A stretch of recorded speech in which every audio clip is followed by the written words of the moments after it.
ভিন্ন টাইপের এই নাস্তা বানাতে বাড়তি কোনো ঝামেলা নেই, তবে খেতে ভীষণ টেস্টি হয়েছে। তো চলুন দেখে নেওয়া যাক কীভাবে এই নাস্তাটা বানিয়ে নেওয়া হয়েছে। প্রথমে একটি পরিষ্কার পাত্র নিয়ে 1 কাপ ময়দা, স্বাদ মতো লবণ এবং 2 চামচ রান্নার তেল ভালো মতো হাতের সাহায্যে নাড়াচাড়া করার পর অল্প অল্প পানি দিয়ে আটার ডো তৈরি করে নিয়েছি। এরপর 20 মিনিটের জন্য রেস্টে রেখে দিতে হবে। আগে থেকে 2টা আলু সিদ্ধ করে চোচা ছাড়িয়ে রেখেছিলাম। এবার একটা গ্রেটারের সাহায্যে গ্রেট করে নেব।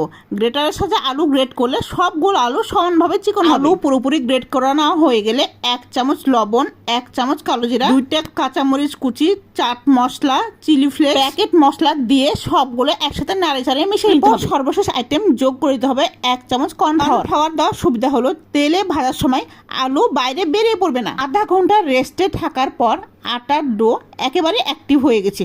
এবার আমি 4টা লেচি কেটে নেব। একটা লেচি নিয়ে সামান্য আটা দিয়ে বেলুনিতে বেলে নিব।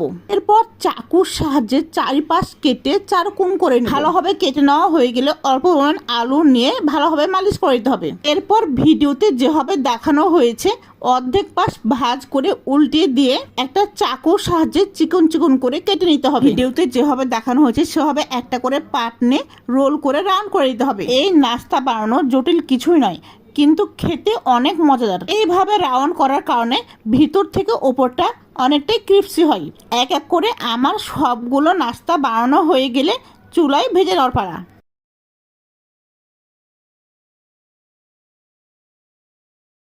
চুলাতে কড়াই বসিয়ে তেল দেওয়ার 1 থেকে 1.5 মিনিটের মাথায় সবগুলো রোল এক এক করে কড়াইয়ের উপর দিয়ে দেবো। ফলে কড়াইয়ের তেল পুরোপুরি গরম হতে হতে আমার রোলগুলো ভিতর থেকে ভাজা ভাজা হয়ে যাবে। 5 থেকে 7 মিনিটের মাথায় আমার ক্রিস্পি পটেটো রোলগুলো ভাজা ভাজা হয়ে বাদামি রং হয়ে আসছে। তাহলে বুঝতে হবে আমার রোলগুলো পুরোপুরি খাবার উপযোগী হয়ে গেছে। এবার কড়াই থেকে উঠিয়ে নেবার পালা। বিকালের চায়ের নাস্তায় এরকম ক্রিস্পি পটেটো রোল আর 1 কাপ চা, আর কি লাগে বলুন তো?